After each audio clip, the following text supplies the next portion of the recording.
नमस्कार दोस्तों, अगर आप अपने जीवन में कुछ नया सीखना चाहते हैं तो हमारे इस आदि सागर चैनल को जरूर सब्सक्राइब करें।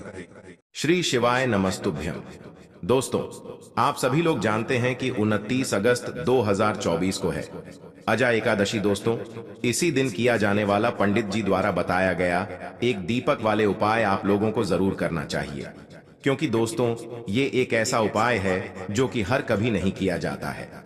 देखिए, यह दिन इतना खास होता है, इतना महत्वपूर्ण होता है। देखा गया है कभी कभी बड़े बड़े पूजा पाठ अनुष्ठान से जो मनोकामना पूर्ण नहीं होती है, वह एकादशी के दिन एक छोटे से उपाय करने से ही आपकी मनोकामना पूर्ण हो जाती है। और बहुत सारे लोगों ने इस उपाय को किया भी है और उनको इस उपाय को करने का फल भी जरूर मिला है। अगर आप लोग भी इस उपाय को अजा एकादशी के दिन करना चाहते हैं तो आप इस उपाय को पहले अच्छे से समझ लेना, सुन लेना, उसके बाद करना।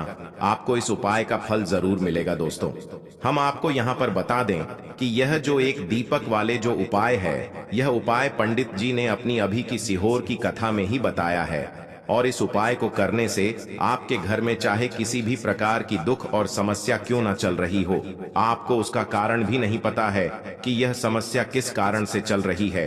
उसका कुछ भी कारण हो सकता है, जैसे पितृ दोष हो सकता है या किसी भी तरह का मंगल दोष भी हो सकता है, और भी बहुत तरह के दोष होते हैं, कुछ भी हो सकता है।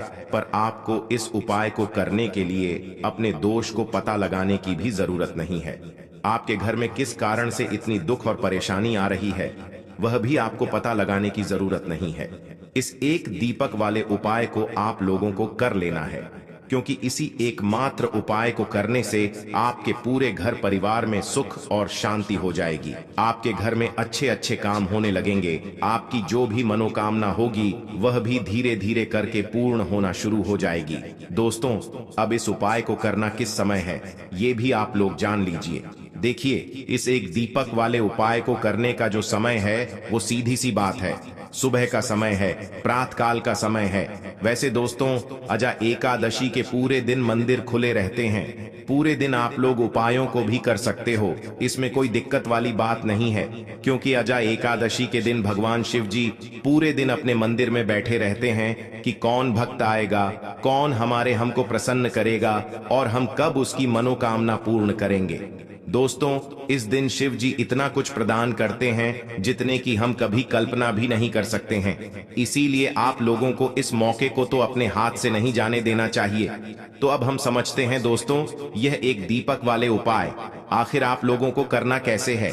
देखिए, विशेष रूप से कोशिश करना, इस उपाय को आप अजा एकादशी सुबह सुबह कर लो, पर किसी कारणवश ना कर पाओ तो फिर थोड़े लेट भी कर सकते हो, है ना।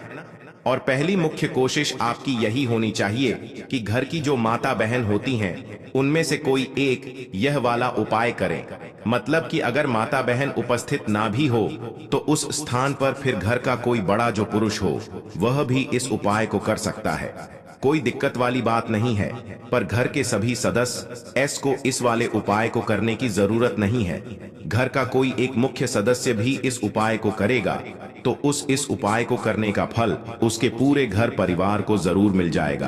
तो देखिए, एक दीपक वाले उपाय है तो सीधी सी बात है कि इसमें हमें एक दीपक की तो आवश्यकता पड़ेगी ही पड़ेगी। तो देखिए, अगर आप यह एक हल्दी वाला दीपक एकादशी वाले दिन अपने घर में जला देते हैं तो देखिए, अजा एकादशी का जो दिन है इसकी महिमा कुछ ऐसी है कि जो व्यक्ति एकादशी के दिन में शिव जी को प्रसन्न करने के लिए पूजा करता है, उपाय करता है, शिव जी बहुत जल्दी अपने उस भक्त से प्रसन्न हो जाते हैं। और अगर आपने हल्दी वाले दीपक का उपाय कर लिया तो ऐसा आप मान के चलिए कि शिव जी इतने ज्यादा आपसे प्रसन्न हो जाएंगे कि आपके जीवन की जो निर्धनता और गरीबी है उसे वह जल्दी से जल्दी आप आपके जीवन से दूर कर देंगे, क्योंकि हल्दी जो है यह शिव जी से जुड़ी है। हल्दी आपके जीवन में बहुत सारी जो आर्थिक तरह की समस्याएं होती हैं, जो आपके घर में पैसा नहीं आता है, पैसा रुकता नहीं है, पैसा बहुत ज्यादा खर्च अगर आपका होता है, धन की बर्बादी अगर आपके घर में हो रही है, तब भी आपको विशेषकर यह हल्दी वाले एक दीपक का उपाय एकादशी वाले दिन जरूर करना चाहिए। देखिए, इसी के साथ आपको न बता दें, इस बार अजा एकादशी पर बहुत ही दुर्लभ संयोग का निर्माण हो रहा है। तो देखिए, आपको बता दें कि शिव जी को अगर आप जल्दी से जल्दी प्रसन्न करना चाहते हैं, अपने घर की गरीबी को जल्दी से जल्दी दूर करना चाहते हैं, तब आपको यह पहला उपाय करना है एकादशी के दिन। तो उपाय को करने के लिए आपको कौन कौन सी चीज लेनी है और किस समय उपाय करना है।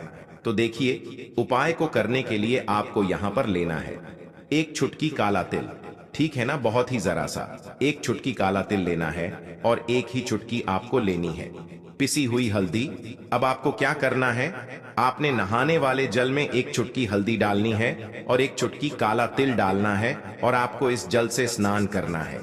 तो देखिए, जब भी आप अपने जल में हल्दी डालकर, विशेषकर अगर एकादशी के दिन आप अपने जल में हल्दी डालकर स्नान करते हैं, तो इससे होता क्या है, आपके जीवन में आपका जो भाग्य आपका साथ नहीं दे रहा होता है, आपके पास जो पैसे आने के रास्ते बंद होते जा रहे हैं, जो आपके जीवन में निर्धनता बढ़ रही है, गरीबी बढ़ रही है, जो आप अपने जीवन में बार बार असफल हो रहे हैं ना, इन सारी चीजों से आप देखेंगे कि आप बाहर निकल कर आ जाएंगे। आपके घर में, आपके जीवन में पैसा आना शुरू हो जाता है, पैसा रुकना शुरू हो जाता है, क्योंकि यहाँ पर आपकी कुंडली में गुरु की स्थिति बहुत मजबूत हो जाती है, जिसके बाद आप जिस काम को करते हैं उसमें आपको लाभ ही लाभ मिलता है। तो यह पहला उपाय है एकादशी के दिन, इस उपाय को आप जरूर करें।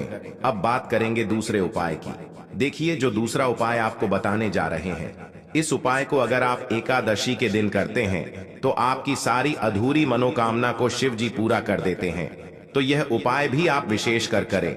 अगर कोई भी ऐसी विश है, कोई भी ऐसी इच्छा है आपकी जो अभी तक अधूरी है, पूरी नहीं हो रही है, तो आपको शिव जी को प्रसन्न करना है, यह दूसरा वाला उपाय एकादशी के दिन करके। तो देखिए, यहाँ पर उपाय को करने के लिए आपको लेना है तुलसी की लकड़ी।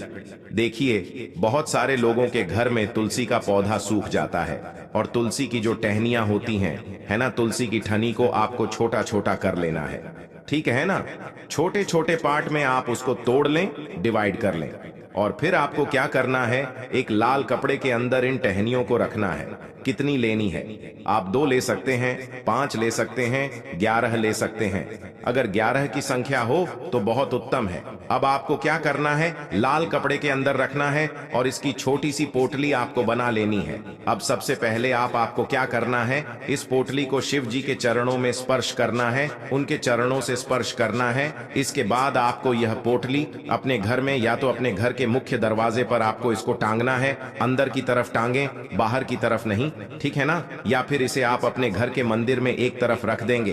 देखिए, जब भी आप तुलसी की टनी जो होती हैं उन्हें अपने घर में कहीं पर भी रखते हैं और शिव जी से प्रार्थना करते हैं कि मेरी यह विश है, मेरी ये मनोकामना है, बहुत लंबे समय से अधूरी है, मेरे जीवन में निर्धनता है, गरीबी है, मेरे घर में सुख समृद्धि नहीं है, मेरे घर में क्लेश है। तो जिस प्रकार की भी आपकी समस्या होती है, जो भी आपकी मनोकामना होती है, उसे शिव जी पूरा कर देते हैं, और आपकी जीवन की निर्धनता और गरीबी तो कोसों आपके जीवन से दूर हो जाती है।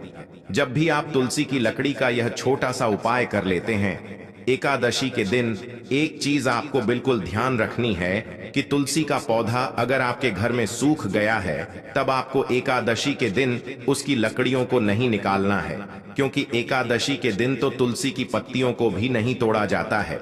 यह चीज विशेषकर आपको ध्यान रखनी है, ठीक है ना। तो पहले से ही आप तुलसी के पौधे की अगर आपके पास टहनियां हैं, तभी ये उपाय आप करें। दूसरी चीज कि जिनके घर में तुलसी का पौधा हरा भरा है ना, बहुत सारे लोगों के पौधे सूख गए जाड़ों में, लेकिन बहुत सारे लोग बहुत अच्छे से रखते हैं, और किसी किसी के घर में तुलसी का पौधा सूखता नहीं है, तो उन्हें क्या करना है, उन्हें तुलसी के 2 पत्ते लेने हैं, ठीक है ना, तुलसी के 2 पत्ते लेने हैं, और आपको जब भी आप शिव जी को भोग लगाते हैं, वैसे आप लगाते ही हैं हर बार अपने घर में तुलसी के पौध पत्तों के साथ, लेकिन एकादशी के दिन विशेषकर आपको तुलसी के 2 पत्ते शिव जी को उनके भोग में अर्पित करने हैं।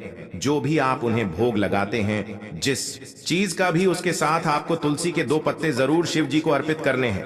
एक चीज ध्यान रहे, भूल कर भी आपको इस दिन चावल खाने नहीं है, और चावल का भोग भूल कर भी आपको किसी भी देवी देवता को नहीं लगाना है, ठीक है ना, क्योंकि चावल खाना इस दिन महापाप होता है, ऐसा बिल्कुल भी ना करें। भूल कर भी आपको यह चीज नहीं करनी है। तो देखिए, जब भी आप तुलसी के 2 पत्ते शिव जी को अर्पित करते हैं, उनके भोग में उन्हें देते हैं, तो इससे क्या होता है कि शिव जी आपसे बहुत ज्यादा प्रसन्न हो जाते हैं और आपके जीवन के चाहे जिस तरह के भी दुख हो, फिर आप अपने जीवन के वो दुख अगर शिव जी से कहते भी नहीं है ना, आपके बिना कहे ही आपके जीवन के सारे दुखों को वो दूर कर देते हैं। चलिए अब बात कर लेते हैं एक चुटकी हल्दी डालकर दीपक आपको कहां पर लगाना है, उपाय को कैसे करना है और कैसे यह एक चुटकी हल्दी वाला दीपक आपके जीवन की निर्धनता को तो दूर कर ही देगा।